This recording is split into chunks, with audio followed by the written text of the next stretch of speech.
wasn't getting enough oxygen. So if that got all the way across, my heart would have popped. Yeah. And then did you have a conversation with Dad? Yeah, our relationship just sort of started to kind of disintegrate. Yeah. So I feel like as the neutral, who doesn't even watch football, Yeah. I think will be just interested in... I'm fascinated and I can't wait for it, man. And West Side Story. Stop the press.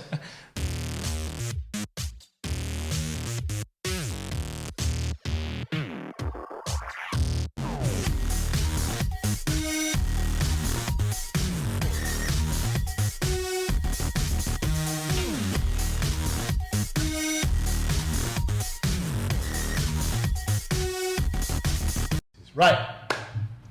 Welcome to another edition of Life Matters. We're here with another fantastic guest, somebody that's dear to my heart, somebody that I go back quite a long way with, Alfie Cain. Very talented young man in various different fields. So as always, we're just going to delve into his life journey and just share some nice conversation. And it's brilliant to see him. I don't get to see Alfie enough. So Alf, thank you so much for giving us your time. As always, thank you to Awad and Moss for behind the scenes. Alfie Cain, part of the Cain family, big family that run. Do they still run the market? No. Yeah, there was a lot of us down there for probably over 100 years. 100 years, right? So Portobello Market, well famous market. We're talking about one of the most famous markets in the whole world. And Alfie's family and extended family were, pretty much had a monopoly on the whole of the market, full of character, full of tradition. So at some stage we'll delve into that, but primarily, Alf, man, it's about your life journey, man.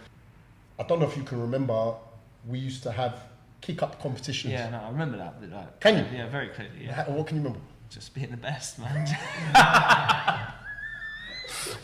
Just, 200, 300 kick-ups. Well, I tell the story and people don't believe me. Really, yeah. Yeah, so I'll say we used to make a circle in our playground, right? And I knew that this guy was so talented and he blew me away. I've never seen anyone as talented at that age. But going back to what we used to do in the playground, big circle, kick-up competition, who could do the most kick-ups? He's 7, 8 years old. So I'm thinking now, you know what, I'm included in this. If I could do 30, this little man ain't gonna do nothing. He goes first and he's up to 200. And I'm thinking, whoa, the whole playground's watching now. I used to cheat.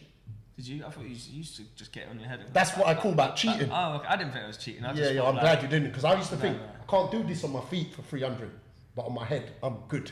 Yeah, no. So we used to, I felt. Yeah, it was just doing that constantly. But you were in a great year group. Taking it away from school life, obviously with your talent for football, I think that gave us a little bit of a connection because I'm very passionate about my football. Then I took what I would call extra kind of notice of what was happening in your life at the time. Chelsea spotted you. Yeah, Chelsea spotted me at, I think 6 years old. Yeah, 6 years, they spotted me at 6 years old. I was playing in the development squad at the Westway Sports Centre, just across the road from our school. And we went and played a tournament in Borehamwood, and there was a 7-side tournament, and there was a team called the Ferndown Lions, which was Arsenal's development squad. Okay. That was just a load of ringers. I scored 6 goals against them. How old are you? 6. Wow. Yeah, and I scored 6 goals against Arsenal's development squad. And then these 2 coaches, well, my mum and dad told me, these 2 coaches sort of appeared came out from behind a tree. Sounds a bit weird. No, that's how it used to be, man. Watching little kids, you know what I mean? Anyway, but that is how it used to be. Bit odd. My mum's like, who are these creeps? The guy pulls out a card, says like the Chelsea scouts. Is that your son? My dad was like, yeah. And you're not quite sure. They were like, not quite sure if it's true. He's giving you some cards. Yeah. Is your dad obviously being a market man, like we touched on? Your whole family were market traders. Did he have a passion for football? Yeah, my whole family, massive Chelsea supporters. So at that moment, that was mad. I mean, that was huge for him as well. Like his son's about to be scouted for Chelsea Football Club. Not sure whether it's true or not, but then took the card. He phoned the scout, and they sent a letter through the post. And then there was a party going on around at my house, and my dad I was like playing PlayStation or something. Called me into like the living room. He was like, "I need to show you something," and he showed me this big letter from Chelsea Football Club.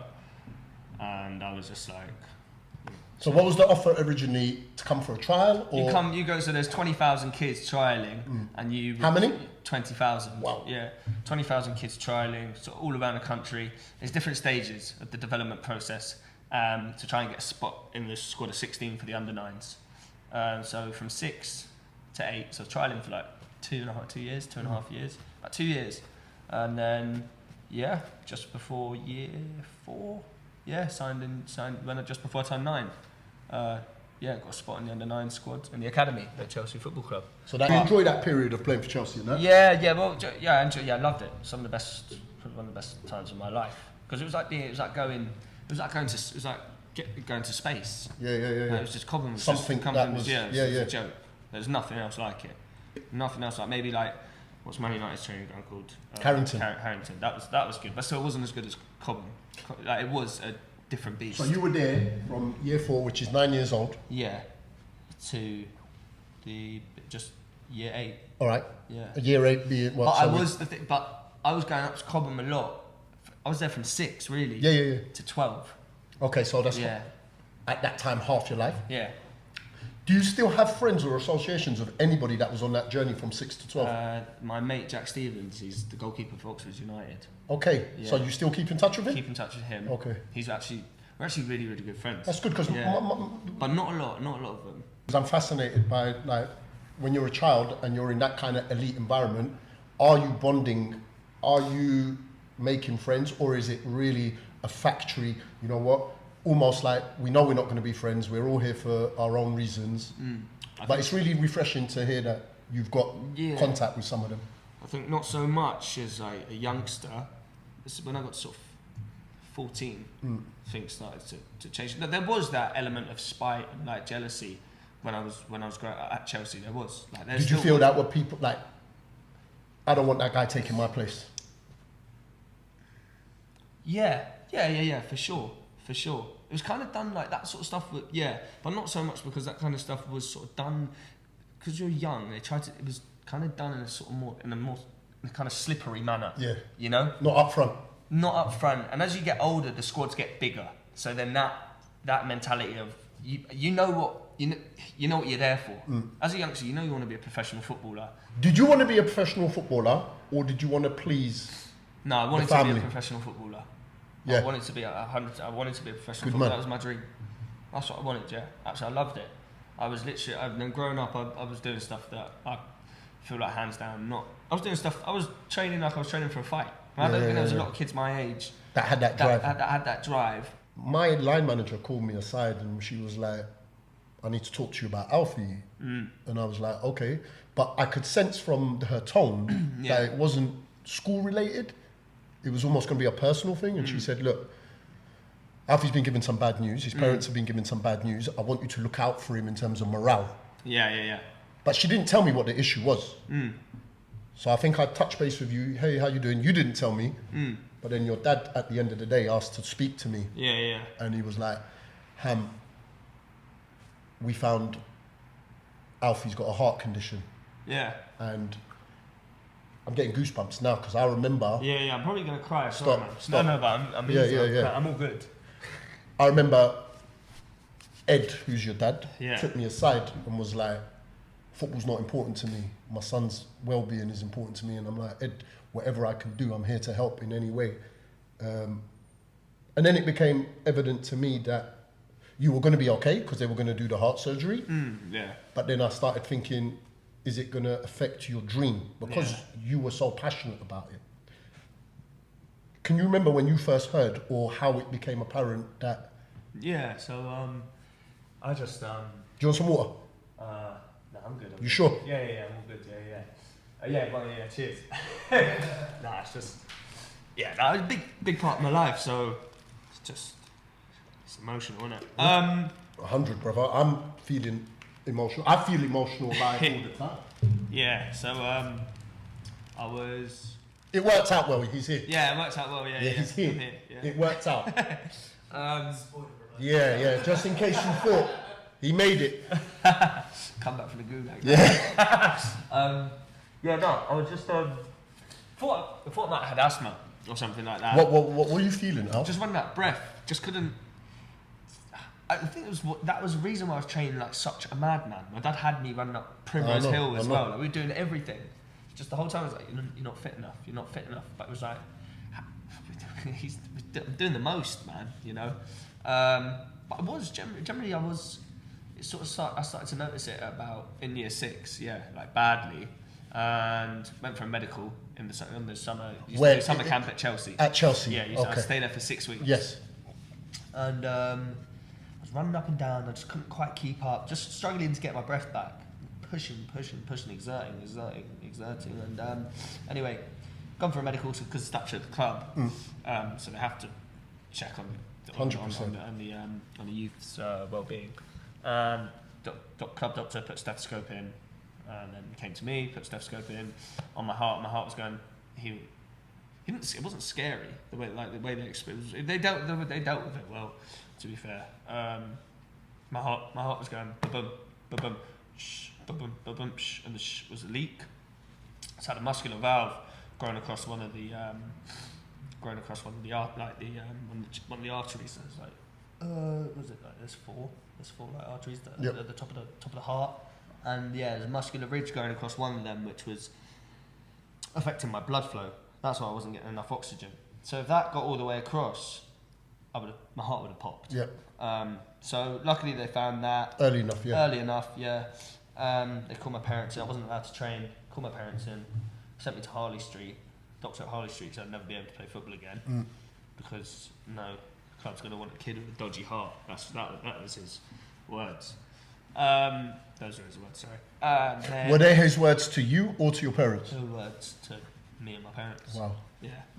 So they were there as an adult, just shattering a young man's dream. After that comment, my mum asked me to leave. Did they tell you you're going to need corrective surgery? No, that was Chelsea. That was like kind of. It was done. What happened was, with my dad being on the fruit stall, there was a customer of his called Professor Jane Somerville. She was the leader of the British Heart Foundation. Can I just say that's such a Cain trait? That your dad was a fruit and veg trader, but yet such a personable human being that he would get to know his customers' life. And that's what I think is so unique about market trade. When you're going to shop, you're not going to Tesco's and ding ding gone. There's a human being, there's character, there's life stories. So your dad, one of his customers was what? Leader of the British Heart Foundation. Wow. Yeah. So it was just sort of, also I feel like a bit like fate. A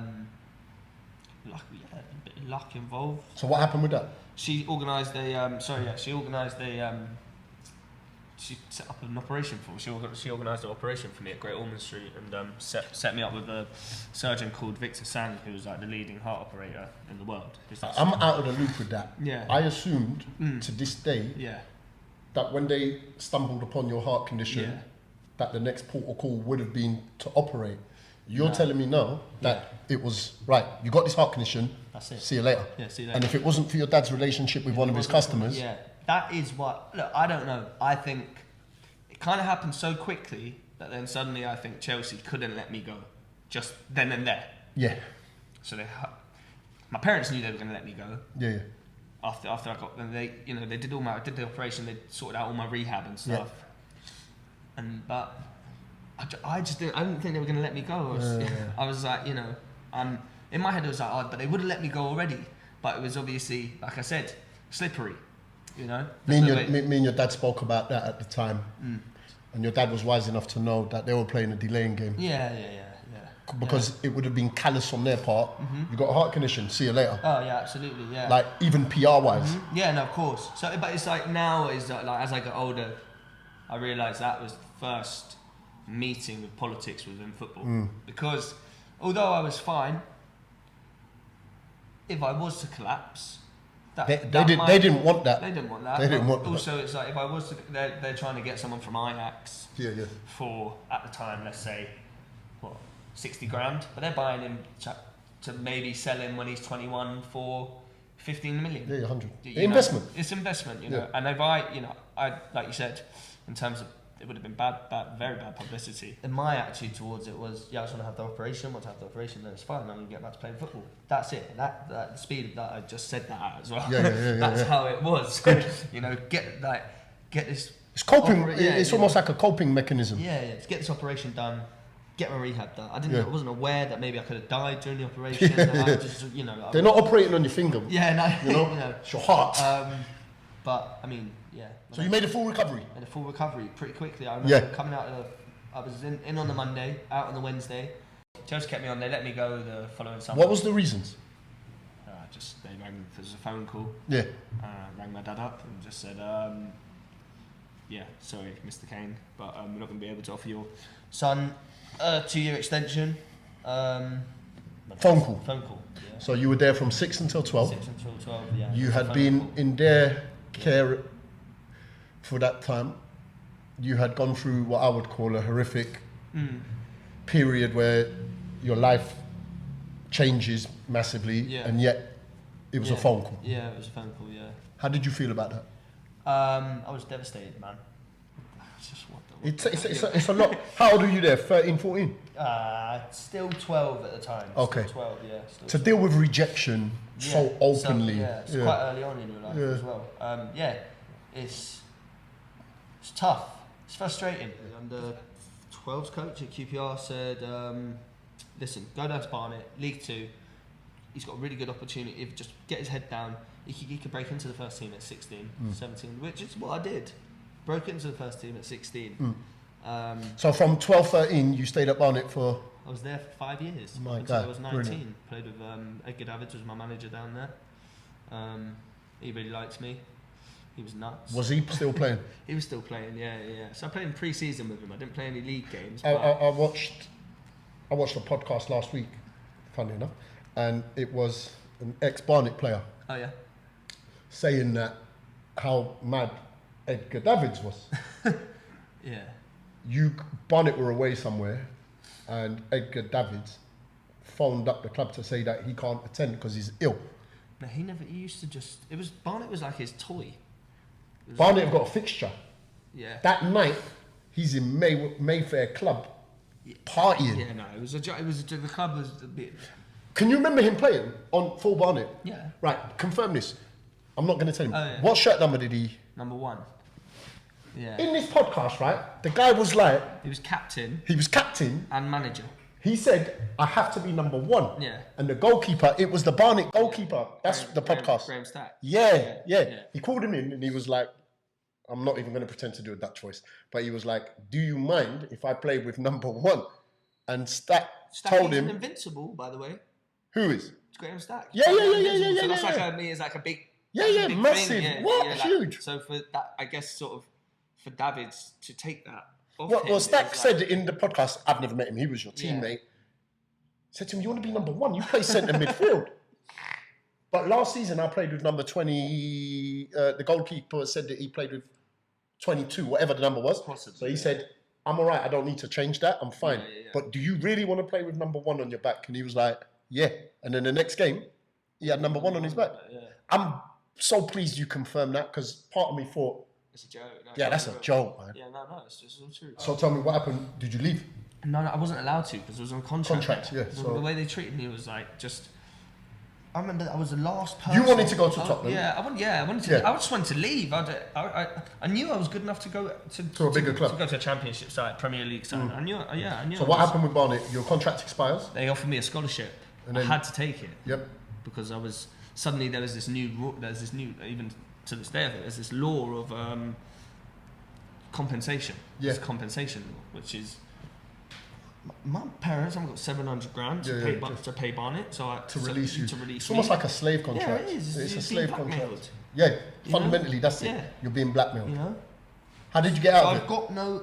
They released me when I was 19 into the big wide world. Yeah. I didn't know about it. Completely, psychologically. You weren't ready. Ruined me. Yeah. I can hear in your voice. You get a bit angry about it. And there was, just. So at 19, as 19-year-olds are, we're more in tune with how we're feeling. Mm-hmm, yeah. So at 9 and 10, you're oblivious to a lot of stuff. Now at 19, I hate to say, but the common denominator is, and we're going to get to it, Yeah. why I use this word, you've been dropped. Yeah. So you've been dropped by Chelsea. Yeah. Things didn't go quite well at Queen's Park Rangers, dropped by Queen's Park Rangers. Yeah. And now you're dropped by Barnet Yeah. at a more mature age. Mm-hmm. How did you process all of that? Did it make you angry?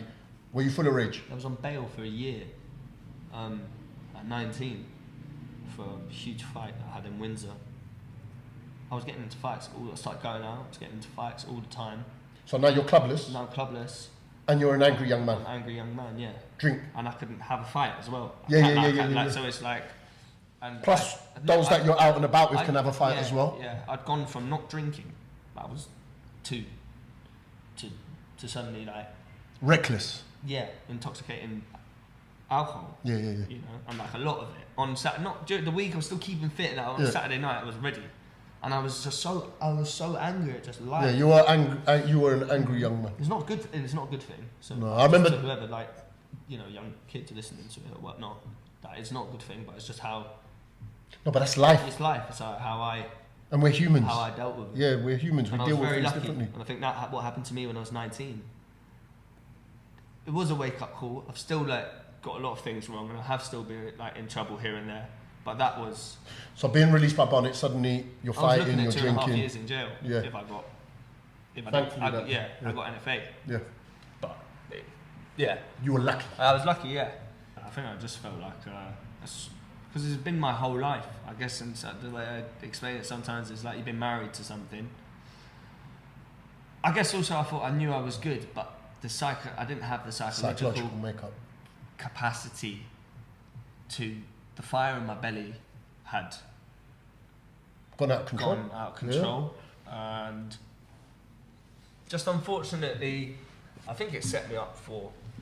Football set me up for life in terms of mentally how I still struggle, but in terms of how I can. When I put my mind to something, I'm very driven. And that discipline from football comes out with it. So I'm grateful for that. Good. I stopped at about 22 and a half properly. Because I went on Dulwich Hamlet was like my... That's the last time I remember you. Yeah. That's the last time. Yeah. I remember you being at Dulwich Hamlet, and then I don't know what happened. So what happened is the ball came over to me. This is my first game for Dulwich Hamlet on trial there. Ball came over to me, flicked out on my right foot, volleyed it top corner with my left foot, and then slipped the disc in my back as I volleyed it. And I just thought, I can't do this to myself anymore, man. What, you made a conscious decision? When I had to go and get an MRI, and she was like, it's 8.5 months, 9 months with slip disc. I was like, I can't. Because I've done my ankle ligaments 3 times on my left, 3 times on my right. Like, I had a major heart surgery, and now I've slipped a disc in my lower back. I can't, and 22 and a half's not. I'm 25. Yeah, I could probably. No. But it's just. Wait until you're my age. It's. I was like, it's slipping away. Is that the final nail in the coffin? Yeah. And then did you have a conversation with Dad? Yeah, relationship just sort of started to kind of disintegrate. Why? Because he doubted your commitment to something. Just think he thought I was wasting my talent. Yeah. You know, he was just wanting me to keep going. But psychologically, within the last year, I've been diagnosed with manic depression. Bless your soul. So. Up I down. am, like you can see, like you say, from a 10-year-old doing the abs. Yeah. And when I want to do something, I'm very committed. It's all or nothing. But it happens. The depression happens so the last 2 years, August has been a really bad month for me, just mentally. Can't get out of bed. On certain days, crazy things going through my mind. But maybe because that's the beginning of the season. I see what you've done there. I don't know. Maybe subconsciously, you think I should be at a club. Mm-hmm. So lockdown, we all struggled with lockdown. Yeah, we all struggled with lockdown. But I guess what I've been lucky with is that I'm found acting. Life is going to throw spanners in the works, and those that will struggle are those that can't, what I call, adapt and change. With all the rejections that you've had to deal with and being dropped and so forth, and being conscious about how your relationship with your father and mum or whoever else, the true success that I see, Alf, is that you've identified that your life journey can be used for a different craft. and the passion that you had for football, the know-how that you have now in terms of the inner workings of that kind of industry has inspired you in the next phase of your life. Football doesn't define Alfie. Alfie is Alfie. And so I'm massively proud of where you're at now. And I think it's more exciting than a football career. Because where you're at now, Alfie has gone from, that football journey to is an inspiring scriptwriter, actor. You're in the midst now of writing. You've written. I've written a play, a monologue. It's called Dropped. So it's based around that masculine vulnerability. Say that again. It's called Dropped. It's based around masculine vulnerability, and it's a play about the dark side of the academy system within football. And what did you call it? Men, it's called Dropped. Dropped. What you've told me about it has filled me with, I get goosebumps because, in a way, it's therapy. Yeah, absolutely. Yeah, it's therapy. I think that's also just what I like about acting. I think I have a lot to give. I've always had a lot to give. I have to sort of give props to my drama teacher at secondary school. Wicked. Because she just made me really enjoy it. I feel like she felt like she saw something in me. Forced me to do the productions at school. Would come and drag me off the football pitch. At school. Did you find it a conflict? Games. Oh yeah, massively. I suddenly felt like Troy Bolton. Because I got spotted at secondary school by like quite big casting agents. I did West Side Story. Okay. West Side Story? West Side Story. What part did you play? Bernardo and West Side Story. Stop the press. I did West Side Story. Did you? Yeah. I was Bernardo. That's cool. That's laughable. I did Bernardo is Hispanic. Yeah. Let's have a look. And that's laughable. Did you do West Side Story? I did West Side Story, and the boy who played Tony. Yeah. No, not Tony. Luckily, Bernardo only had to sing one song. Yeah, man, I had to sing. Yeah, it's like was it? Didn't West Side Story? Yeah. What? Did West Side Story leave? It left a very special mark with me, man. The story about it, the whole lot, and also the friendships I made. Yeah, they were massive, man. Do you know what? Maybe it would have, but the play I did. That's where I met your cousin Lucy, man. Over, yeah. We both were doing West Side Story. Okay, mad. Yeah. It's mad. Go on, sorry, I didn't mean to. No. I was the better Bernardo. No. And stop playing football and suddenly go straight into acting. No. Because I couldn't strip myself down like that. And when you're acting, Did you have both feet, 1 foot in each? It's kind of like people were like telling me to do it, and I was like, no, I'm not. I can't. Did you think I don't want to do it because it's not what lads from Labrador Grove do? No, I was just scared of rejection. Okay. I was scared of the rejection. I was like, I've just been absolutely like chewed up and spat out by football. I'm not ready to go into the audition rooms and that. Yeah. Especially at Chelsea and all the clubs, golden boy, rejection. Yeah. Similar now. You need to do this. You need to do this. You're brilliant. You're brilliant. You're brilliant. Wow. So, but then got to 21 or 22. 22. Went to the National Youth Theatre, auditioned for the National Youth Theatre. I got in, did 3 months, like summer masterclass course there, which was good. And then my teacher on that course was a teacher at this school called Lambda, which is just down the road, Hammersmith. It's the best school. It's the third best school in the world, drama school in the world. I auditioned for a foundation course there, which was a 1 year. And I got in, man. That was That's amazing. You should be very proud of that, man. Majorly proud of that. It was a big moment. That's a huge achievement. Felt like sort of, kind of just. So has that given you the skill set now to be independent in writing? It's given me the confidence. So you touched upon it. It's called Dropped. Yeah, it's called Dropped. It's a 45. It's in between 45 an hour. It's a monologue. That's you on the stage by yourself. Yeah, by myself. Yeah. There is no scarier place I can think of. Yeah, I'm just like I was saying to you earlier. Today is the beginning of it starts. So I've written it. There's things that we need. Like today is the beginning of sort of kind of camp. Like it's going to be at the end of April.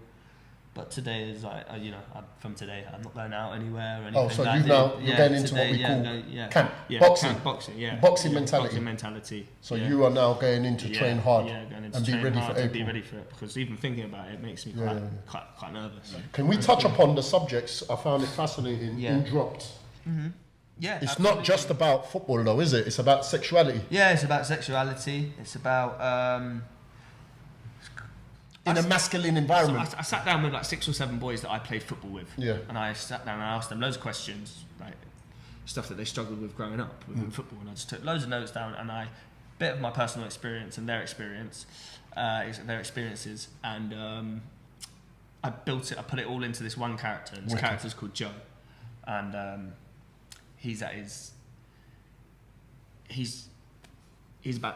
at his wit's end with football. He gets sent off because someone's been homophobic. Yeah, someone's been homophobic to him, and that's triggered him, and he's lashed out, gets sent off. But that's triggered that he can't work out. He's struggling. Is he gay or is he straight? You know. And in the football world, and that's because of he's been molested by a football coach. Yeah, so he's molested by a football coach, and he's struggled with this, and his dad doesn't. No one knows this. This is, and this is the first time that the scene picks it up with the character in the changing room. You find out at the end, and it makes sense. Okay. It makes sense, but you talk about the stats within football. So 17,000 kids a year, from League 2 to the Premier League, go into a professional football club. Out of those 17,000 kids, 170 sign professional contracts at 18. Out of those 170 kids that sign professional contracts at 18, 2 make it between it's crazy. League 2 and the Premier League. That's the stats are. So you got a 1 in 8,500 chance of making it as a professional footballer. So I talk about a lot of that. Okay. But what happens to the 8,499 the ones that are left behind. The ones that left. What happens to them? Who's dealing with their well-being? Exactly. Their mental health. Exactly. And so dealing with rejection. Which is obviously which is what I've been through. Kids, like football was my life. Massive part of my life, and that's why I'm at 19. It took me 4 years to actually make to actually make the decision to go into acting. But in between that time, I was getting arrested, I was going out, I was fighting, I was just angry. It's just a life journey, that's what it is, man. It makes you who you are now. The transition has been difficult. But what about the kids that just don't know what they want to do? It is to do with mental health and what happens to these kids that are just thrown out into the big wide world, because you're institutionalized when you've been in the football system from 6 years old to 19, and then you're like, I was at Barnet for 5 years, from 13 to 19, and then they just let me go. There's been one consistent that I can kind of say in terms of duty of care. Yeah. Your mum and dad. Yeah, absolutely, 100%. Yeah, no, definitely. They're special people. Yeah, I am very, and so I think that's something that I struggled with, though, especially also with you. Like, you touched on. People say like, how's the football? I felt like I let a lot of people down, and that. So you owned that negative feeling that you had no obligation to own that. You didn't let anybody down. No, of course, no. Yeah, I know. But you owned that. Yeah, it was just like. I hope you don't feel like that. No. You didn't even let yourself down. You let nobody down. Yeah. All you were on is a different life path. It's just something than that the you one can't that you can't help. Sometimes, and then what I'm saying is I'm learning for that thought to sort of dissolve and disappear, and it will. If you were at a club now, you wouldn't be in a position to influence people through your writing and your monologue. Yeah.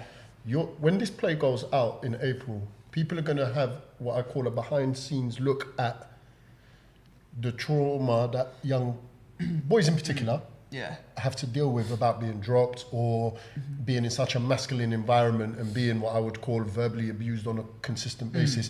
As football fans, I think it's going to be interesting and quite shocking for anyone that reads it or comes and watches it.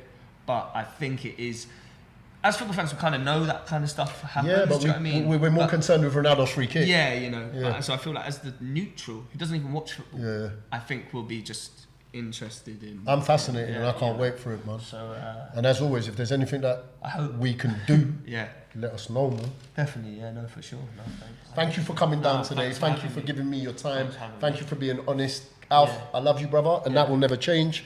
We're going to do this again. We're going to talk again. There's so much that we could talk to Alfie about, man. You are an inspirational young man, man. Don't ever forget that, man. Thank Only you. 20 years, man. I'm getting old. That's another edition of Life Matters, man. And on a serious note, Alfie has explained to us how and why life matters and how matters in life, yeah, dictate where we're going and how we're getting there, man. So yeah, big love to Alfie. Next episode will be somebody just as interesting, so make sure you join us for that again.